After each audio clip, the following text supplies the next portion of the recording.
আমি যাব না। অন্যদিকে মুখ ঘুরিয়ে বলল, ওকে যেও না, আমি যাচ্ছি ফুপির কাছে, কত কিছু বলার আছে, যেতে নিলে।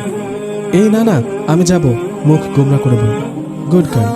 হঠাৎই অব্র ভাইয়া রুমে ঢুকে আমাদের এভাবে দেখে অবাক হয়ে দাঁড়িয়ে পড়ে।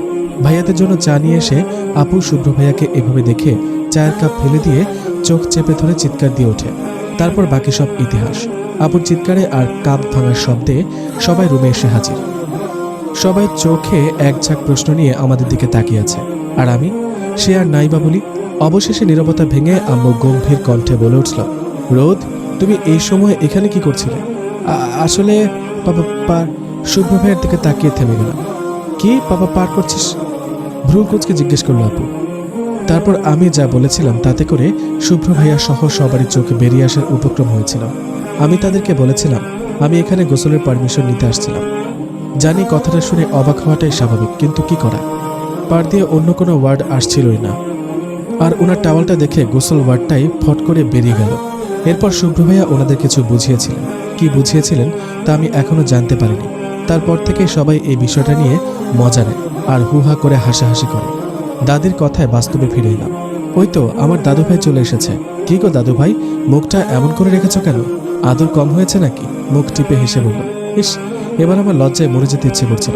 দাদিটাও না, কি দরকার ছিল এভাবে লজ্জায় ফেলার? এবার আমি আর চোখে ওনার দিকে তাকালাম।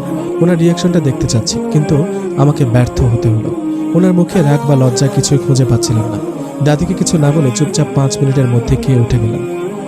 আমি ব্যাপারটা নিতে পারছিলাম না। আমার ধারণা মতো এই মুহূর্তে ওনার আমার প্রতি প্রচুর রেগে থাকার কথা, কিন্তু এখানে তো কাহিনী উল্টা হয়ে গেছে। শাস্তি পেতে হবে না ভেবে আমার খুশি হওয়ার কথা, কিন্তু এই মুহূর্তে আমি খুশি হতে পারছি না। একটা খটকা রয়ে যাচ্ছে। এর মধ্যে মামু বলে উঠলেন, রোদ মা, কাল কিন্তু আমাদের বাড়ি যাওয়ার কথা, সব গুছিয়ে নিও। শুভ্রকে আমি বলে দিব। অভ্রু, রুহি, তোমরা তৈরি হয়ে নিও। আমরা সবাই সম্মতি জানাতেই মামু ল্যাপটপটা হাতে নিয়ে অফিসে চলে গেলেন। সারাটা দিন আপু আর মামানিকে কাজে হেল্প আর দাদির সাথে দুষ্টমি করে কেটে গেল, কিন্তু অবচেতন মন শুধু একটা কথাই ভাবছে, এই ব্যাটার মাথায় চলছেটা কি? এত সহজে ছেড়ে দেওয়ার পাত্র তো উনি নন। রাতে আর একটু জ্বালিয়ে বাজিয়ে দেখতে হবে ব্যাপারটা কি। রাত প্রায় 12টা বাজতে চলল। ওনার কোনো খোঁজ নেই। সেই সকালে বেরিয়েছিলেন আর ফেরেননি। এবার বেশ দুশ্চিন্তা হচ্ছে। ওনার নাম্বার আমার কাছে আছে, কিন্তু আমার পক্ষে ওনাকে ফোন দেওয়া পসিবল না।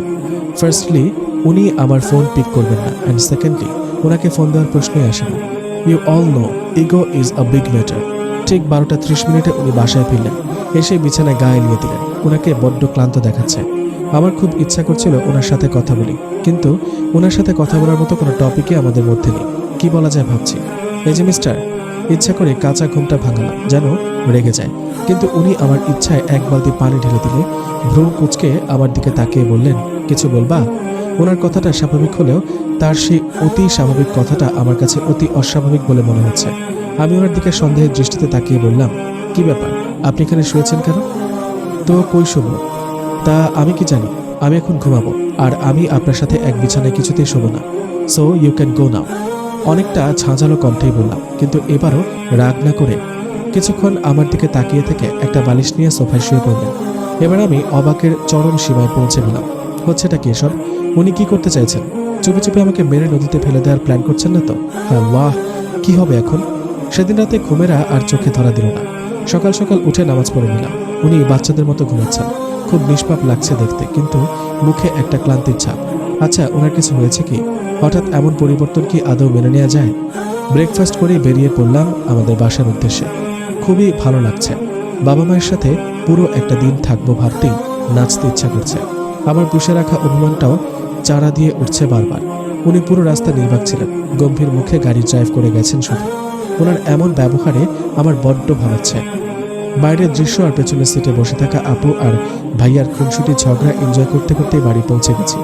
বাড়ি এসে বাবা মাকে ভালো মন্দ জিজ্ঞেস করা ছাড়া আর একটা কথাও বলেননি উনি। সকাল থেকে চুপচাপ বসে আছেন রুমে। দুপুরে কোনো রকম খেয়ে আবার রুমে চলে গেছেন। সবাই ড্রয়িং রুমে আড্ডা দিচ্ছিল, কিন্তু আমার মন পড়ে আছে ওনার কাছে। আচ্ছা, ওনার সাথে কি আমার কথা বলা উচিত? আর কিছু না ভেবে চলে গেলাম রুমে। উনি কপালে হাত রেখে বিছানায় শুয়েছিলেন। কোনো রকম ভনিতা না করে বলে উঠলাম, এই যে শুনছেন?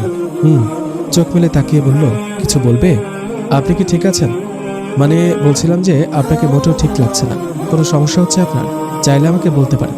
এক নিঃশ্বাসে বলে গেলাম, রোদ। ওনার ডাকে আমি কেঁপে উঠলাম। এত নরম আর করুণ সুরে কেউ আমায় ডাকে নিয়ে রাখে। ওনার কণ্ঠটায় যেন হাজারো আকুতি মিশে আছে।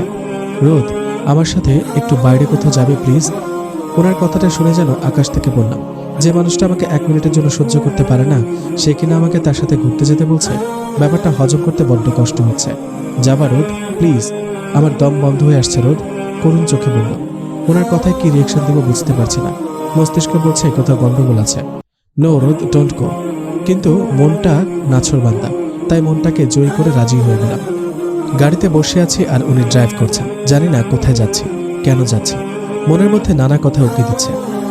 আচ্ছা, উনি যদি নির্জন জায়গায় নিয়ে গিয়ে আমাকে মেরে ফেলেন, এসব ভেবে ভয়ে কেঁপে উঠছি। কিন্তু এই যে মন, যে সর্বদা মস্তিষ্কের বিপরীতে হাঁটে, সে বড্ড নিশ্চিন্তে বসে আছে। কেন যেন মনে হচ্ছে ওনার সাথে থাকলে কোনো বিপদ আমার ছুঁইতে পারবে না। হঠাৎ করে ব্রেক কষাতে ভাবনার সুতো কাটল। উনি আমাকে নামতে বলে সামনের দিকে চলে গেলেন। একটা নির্জন জায়গায় গাড়ি থামিয়েছেন তিনি। পরিবেশটাতে বেশ শান্তি শান্তি ভাব আছে, মন ভালো হয়ে যাবার মতো পরিবেশ।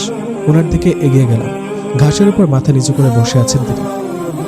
একদিনে মুখটা কেমন শুকিয়ে গেছে, বড্ড মায়া লাগছে। মনে হচ্ছে উনি ভেতরে ভেতরে গুমড়ে মরছেন। জানি না কিভাবে হঠাৎ ওনার কাঁধে হাত রাখলাম। তিনি যদি এক ঝটকায় আমার হাতটা কাঁধ থেকে সরিয়ে দিতেন, তাহলে হয়তো তা আমার জন্য স্বাভাবিক কোনো ব্যাপার হতো।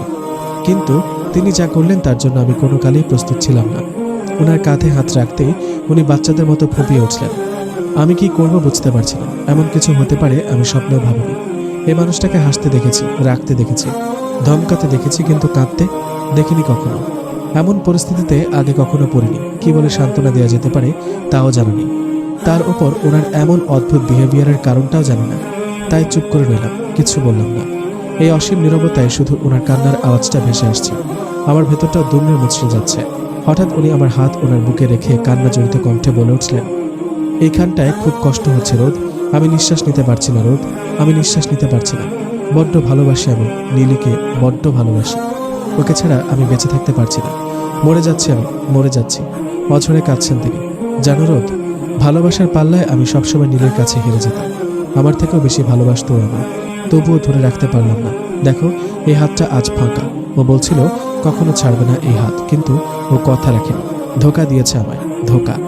আমি আর নিজেকে ধরে রাখতে পারলাম না। ওনার কষ্টগুলো আজ বেরিয়ে আসছে, সাথে আমাকেও কাঁদিয়ে মারছে। একটু থেমে আবার বলতে শুরু করলেন তিনি, ওকে আমার চাই রোদ, এনে দিবে ওকে? দাও না এনে, প্লিজ এনে দাও না প্লিজ। বাচ্চাদের মতো আবদার করে বলল। বাচ্চাদের মতো আবদার করে যাচ্ছেন তিনি। আমি ওনাকে কি করে বোঝাবো, এটা যে আমার সাধ্যের মধ্যে নেই। আমিও অঝরে কেঁদে চলেছি। ওনার চোখের জল যে বড্ড পোড়াচ্ছে আমার। রোদ, এই রোদ, বলো এনে দিবা? কিছু বলছো না কেন? জানো ওর শেষ কথা কি ছিল? ও বলেছিল শুভ্র একটা মিষ্টি মেয়ে দেখে বিয়ে করে নেবে, কথা দাও। ওর কথা আমি রেখেছি। ওর পছন্দের মেয়েকে বিয়ে করেছি। তোমাকে খুব ভালোবাসতো নীলি। সবসময় বলতো তোমার কাজিনটা বড্ড মিষ্টি শুভ্র। কিন্তু ও আমার কথা রাখেনি, চলে গেছে আমাকে ছেড়ে, আমাকে ছেড়ে চলে গেছে। হেঁচকে দিতে দিতে বলল, আমি বড্ড বাজে রোদ, বড্ড বাজে। তুমি কাল ঠিকই বলেছিলে, আমি খুব নীচ একটা মানুষ। এতটাই নীচ যে নিজের ভালোবাসার মানুষটাকে ধরে রাখতে পারিনি। তোমার জীবনটা নষ্ট করে দিয়েছি রোদ, সব স্বপ্ন ভেঙে দিয়েছি। আমি বাঁচতে চাই রোদ, আমি নীলিকে চাই, নীলিকে। বলতে বলতে উনি আমার কাঁধে ঢলে পড়লেন। গায়ে হাত দিয়ে দেখি জ্বরে শরীর পুড়ে যাচ্ছে। অনেক ডাকার পরও যখন ওনার সাড়া পেলাম না, তখন আমি রীতিমতো ভয় পেয়ে গেলাম। এই নির্জন জায়গায় আমি কার কাছে সাহায্য চাইব? হঠাৎ ফোন বেজে উঠল। স্ক্রিনে ভাইয়ার নাম ভাসতেই জানে পানি এলো। দ্রুত ফোন পিক করে ভাইয়াকে ওনার অসুস্থ হয়ে পড়ার কথা বললাম। কিন্তু ঠিকানা আমি তো নিজে জানি না কোথায় আছে এই মুহূর্তে। কি করব এখন? আর কিছুক্ষণ পরেই সন্ধ্যা নেমে আসবে। ভয়ে হাত পা ঠান্ডা হয়ে আসছে আমার। ভাইয়া হঠাৎ বলে উঠলেন, আমি যেন ফোনের লোকেশন অন রাখি, ওনারা ট্রেস করে চলে আসবেন। কথাটা শুনে কিছুটা হলেও শান্তি পেলাম। একটা আশার কিরণ উকি দিয়ে গেল মনে। ওনার গায়ে হাত দিয়ে দেখলাম জ্বর বাড়ছে। নিজে তো একটা বাচ্চা, মাত্র 17 বছর বয়স, কতই আর বড় হয়েছে। ভয়ে হাত পা কাঁপছে। চারপাশে কারো সারা শব্দ নেই। এ সময় আমার সাথে খারাপ কিছু হয়ে গেলে কে বাঁচাবে আমায়? তারপরে উনি কি করবো কিছুই বুঝতে পারছিলাম না। ওনার মাথায় পট্টি দেওয়া উচিত, কিন্তু এখানে কিভাবে? গাড়ি চেক করে একটা ওয়াটার পট পেলাম, তাতে পানিও ছিল, কিন্তু কাপড়। বাংলা সিনেমার দরদি নায়িকা সাবানার মতো অনেক চেষ্টা করেও শাড়ির আঁচল ছিঁড়তে পারলাম না। মেজাজটাই বিগড়ে গেল। দেখ, সামান্য একটা শাড়ির আঁচল ছিঁড়তে পারিনি আমি। শুভ্র ঠিকই বলে, আমি আসলে একটা বোকা। শুভ্রর পাশে বসে এক মনে এসব ভাবছিলাম। হঠাৎ কি যেন ভেবে ওনার পকেটে হাত দিলাম। অনেক খুঁজে একটা রুমালও পেলাম। ব্যাস হয়ে গেল। রুমাল ভিজিয়ে ওনার কপালে রেখে ওনার বলা কথাগুলো ভাবছিলাম, একটা মানুষ এতটা ভালো কি করে বাসতে পারে। নীলিমা আপু বড্ড লাকি, তাকে ভালোবাসার মতো একটা মানুষ আছে যে তাকে পাগলের মতো ভালোবাসে। নীলিমা আপু আর শুভ্রকে দেখে আমারও বড্ড ইচ্ছে হতো শুভ্র ভাইয়ার মতো আমাকেও কেউ এমন করে যদি ভালোবাসত। কিন্তু কে জানতো যে আমি শুভ্র ভাইয়াকেই পাবো, আর শুভ্র ভাইয়া হারাবে তার ভালোবাসাকে। নিয়তি এত নিষ্ঠুর কেন? আমার এখনো সেই দিনের কথা স্পষ্ট মনে আছে। কত হাসি খুশি ছিল সবাই, কিন্তু একটা ঝড় এসে আনন্দ মাখা দিনগুলোকে লন্ড ভন্ড করে দিয়ে গেল, স্বপ্নগুলোকে করে দিল তছনছ। কি ভয়ঙ্কর ছিল সেই দিনটা। ফ্ল্যাশব্যাক। পরীক্ষা দিয়ে বের হতেই দেখি শুভ্র ভাইয়া গেটে দাঁড়িয়ে আছে। ওনাকে আমার কলেজের সামনে দেখে অবাক হলাম। উনি এখানে কেন? কোনো কাজে এসেছেন কি? আমাকে দেখা মাত্রই উনি আমার দিকে এগিয়ে এলেন। আমি কিছু বলতে যাব তার আগেই আমার হাত ধরে টেনে নিয়ে গাড়িতে বসিয়ে দিলেন। ঘটনার আকস্মিকতায় আমি ভেবাচাকা খেয়ে গেলাম। ওনাকে আমি কোনো কালেই বুঝতে পারিনি, আর আজ কি বুঝবো।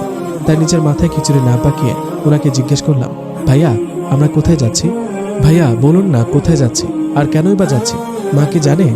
পুরো রাস্তা আমি এমন করে হাজারো প্রশ্ন করে গেছি, আর উত্তর হিসেবে পেয়েছি এক ঝাঁক নিস্তব্ধতা। প্রায় আধা ঘন্টা পর একটা প্রকাণ্ড বাড়ির সামনে গাড়ি থামিয়ে নেমে গেলেন উনি। যাওয়ার সময় শুধু বললেন, চলো আমার সাথে। আমি আর কি করতাম, বাধ্য মেয়ের মতো ওনার সাথে বাড়িটাতে ঢুকলাম। ড্রয়িং রুমের সোফায় কিছু ভাইয়া বসে আড্ডা দিচ্ছিলেন। আমরা ঢুকতেই এক নজর তাকিয়ে আবার আড্ডায় ব্যস্ত হয়ে পড়লাম।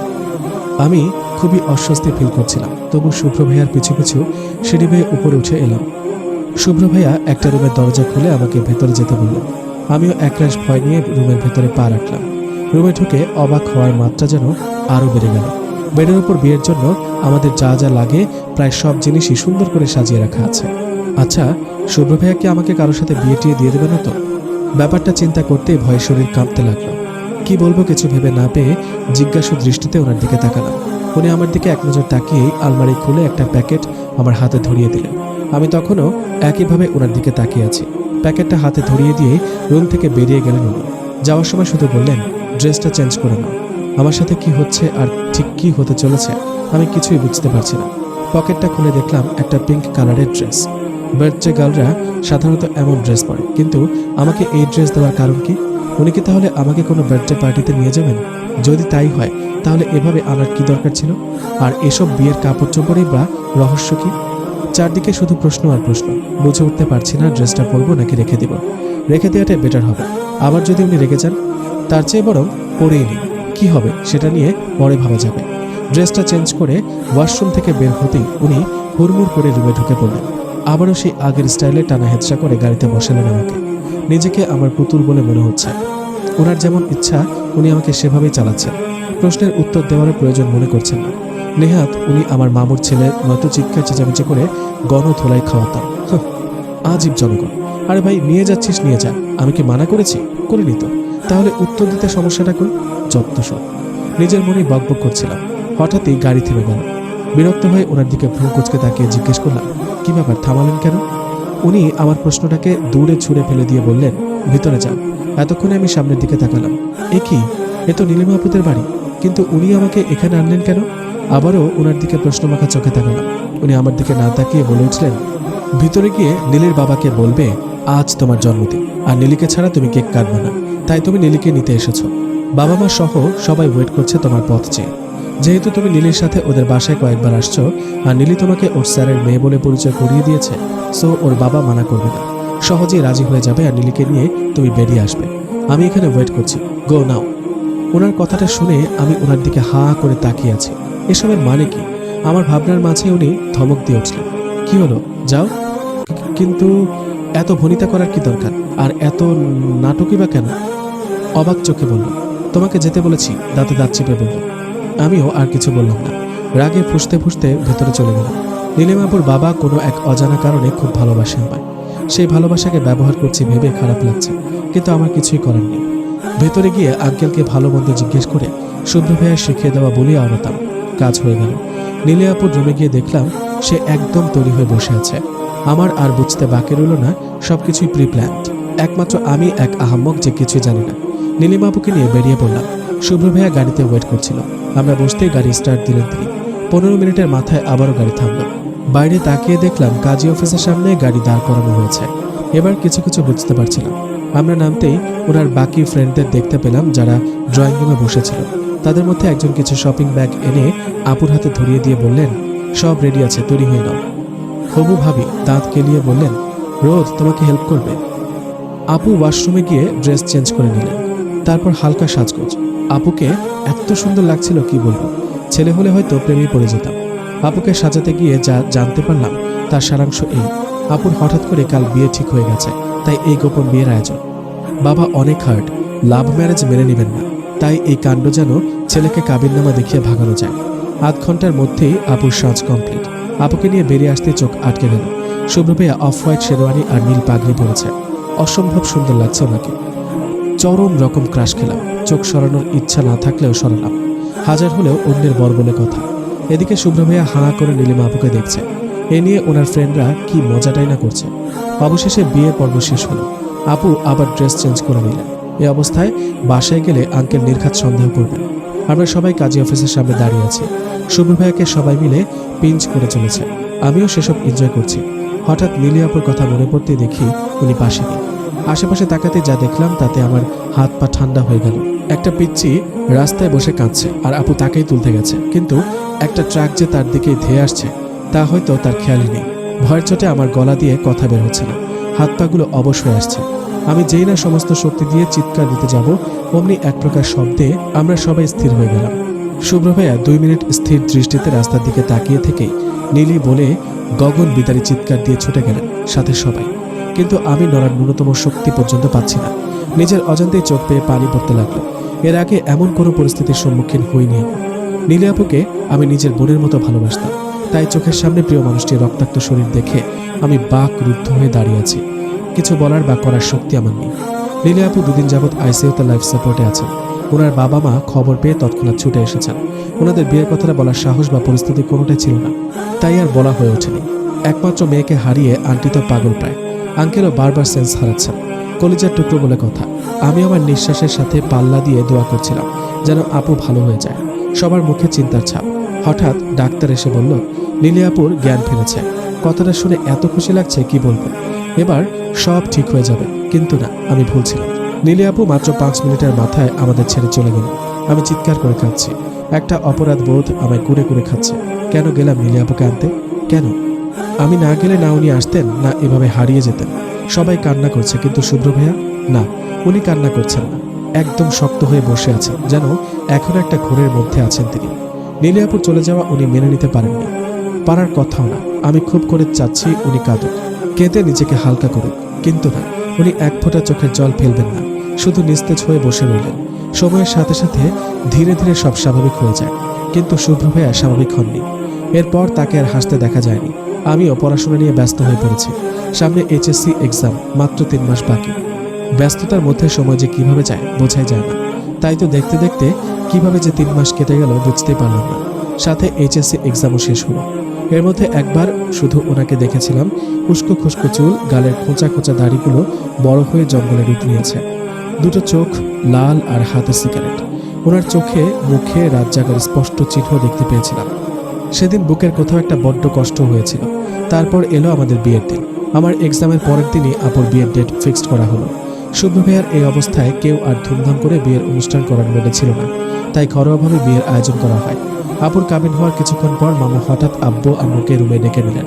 তার কিছুক্ষণ পর মা একটা শাড়ি আর কিছু গহনা নিয়ে আমার রুমে ঢুকলেন। তারপর যা হলো তাতে আমি স্তব্ধ হয়ে গেলাম। মা শুধু বলেছিলেন, মামুর কাছে মা ঋণী, আর এই ঋণটা আমাকে শোধ করতে হবে শুভ্রকে বিয়ে করার মাধ্যমে। কথাটা শুনে আমি শুধু মার দিকে অবাক দৃষ্টিতে তাকিয়েছিলাম। কি বলছে মা এসব? আমাকে তার ঋণ পূরণে বলি দিয়ে দিচ্ছ মা?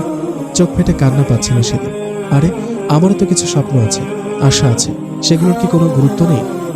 আমি জানতাম শুভ্র ভাইয়া নীলি আপুকে ঠিক কতটা ভালোবাসে, আর আমাকে যে কোনোদিন মেনে নেবে না তাও জানতাম। সব জানার পর কেন নিজের স্বপ্নগুলোকে জলাঞ্জলি দিব? কেন? কিন্তু মায়ের চোখের পানির সামনে আমার চোখের পানিটাকে ঢাকতে হলো আর বসতে হলো বিয়ের পিঁড়িতে।